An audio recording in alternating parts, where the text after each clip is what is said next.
The outcomes of this video include more information about the learner guide and summative assessment assignment, how to make a print screen, how to save a file in PDF format, how to save a file in My Documents, and emailing your documents to admin@award.co.za. Hi, everybody, and welcome to our YouTube channel. My name is Kyle Ward, and I will be demonstrating how to go through Microsoft Office 365.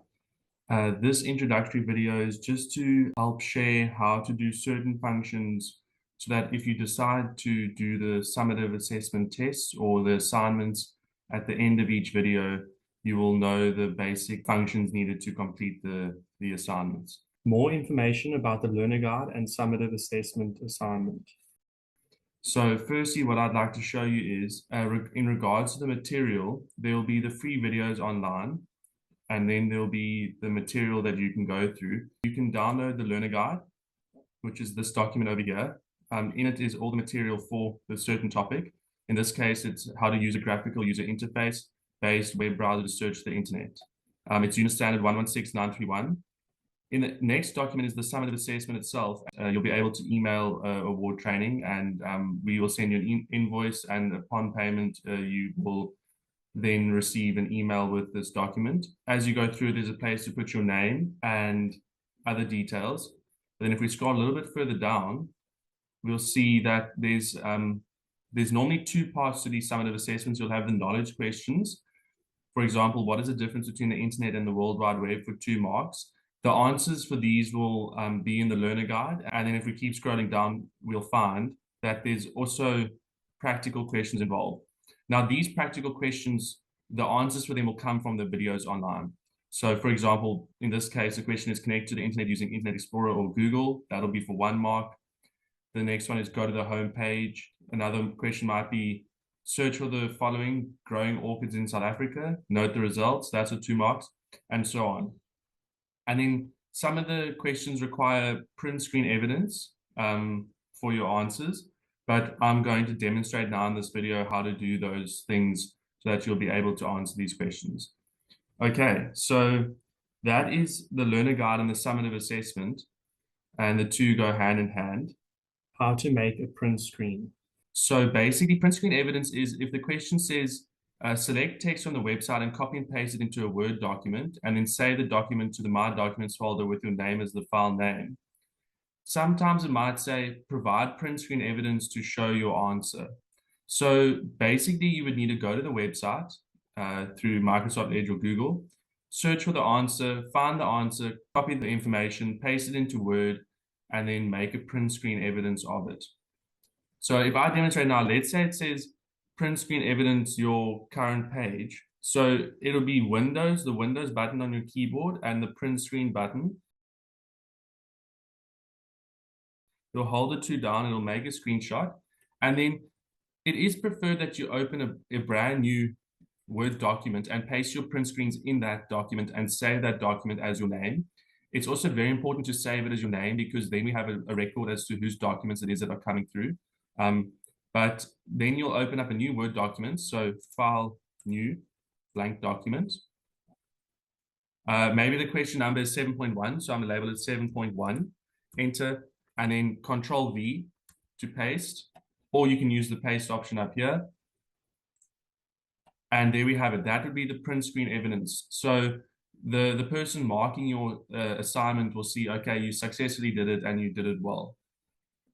So that is how to do a print screen evidence. You only need to do a print screen if it's necessary, if it's asked for. You can also find that if I go back to the summative assessment, there might be space for you to paste your print screen underneath your answer.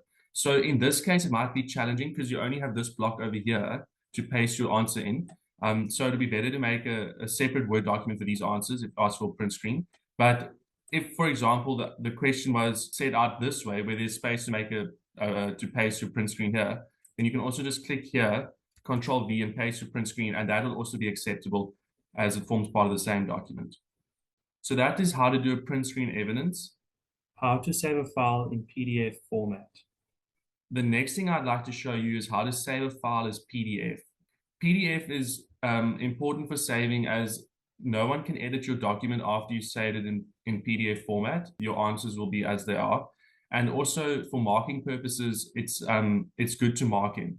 So the way to save in PDF format is to go File, Print. Here where the printer option is, you can click on that option and it says Microsoft Print to PDF. And then when it's ready, you can say print. And it's going to bring up where you want to save your PDF format document. So you can decide. A good habit is to save it in the documents folder. So I'm going to find the award training documents folder and I'm going to save it as PDF example like that. You might want to save it if it's your summative assessment that you're saving in PDF, which is most likely what you will need to save in PDF. Then your best option to save would be such as summative assessment, SA dash the number of your summative assessment. So in this case, 116931, and then maybe a hyphen afterwards in your name, such as Carl Ford, like that. That would be perfect. Then we'd know that it's come from you and it's all in order. So once you're happy, you can say save, and then that's your document saved in PDF format. How to save a file in My Documents. The next thing is how to save the file in My Documents. Now, on the computer, there's lots of options available where you can save it. You can save things in pictures if you have a picture. You can save it on your personal drive. But a good habit is to save it in documents. And you can create a new folder over here. So you can go New Folder, and you can save it as your name, or you can save it as Award Media or Award Training SA, short for Summative Assessment document. So you can save it as that. I'm going to save it as Award Media Training. Then you can enter and you can double click on it. So here's where you can save your learner guide and summative assessment that you download, or in terms of the summative assessment that you get sent from award training. Emailing your documents to admin@award.co.za.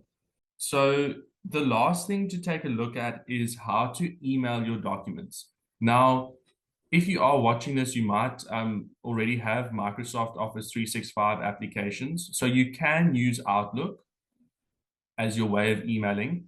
Or if you don't and you have a Gmail account, then it's best to use your Gmail account. It'll just make life easier for you. So if we go to our Gmail account, as I wait for it to load here, let's create a new email. Compose in the left corner.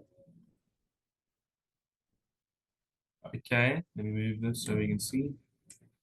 So now you'll send it to admin@award.co.za. Your subject will be the subject of your email. So in this case, most of the time it'll be your summative assessment test. So SA 116931, like that. Or if you have something else that you want to share with admin, such as I'd like to acquire the summative assessment, then that would be your heading. But your subject's just to summarize what your email is about. And then you can say, hi, admin, please see the attached documents for my summative assessment assignment. Kind regards, and your name.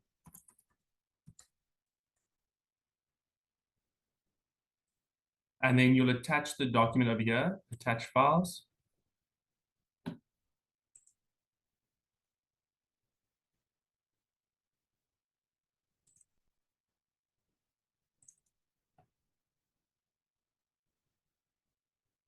One 16931. There we go. And when all is ready, you can send. Okay. So that is how to do the basics, so that if you were to take the summative assessment assignment, then you would know the things that are required of you for everything to be in order when sending, and how to save correctly, and how to do print screens, that you'll be prepared. Thank you for watching. I hope you like this video, and please don't forget to like and subscribe and to share with as many people as possible, and to those that you think would benefit from this free training. Thank you.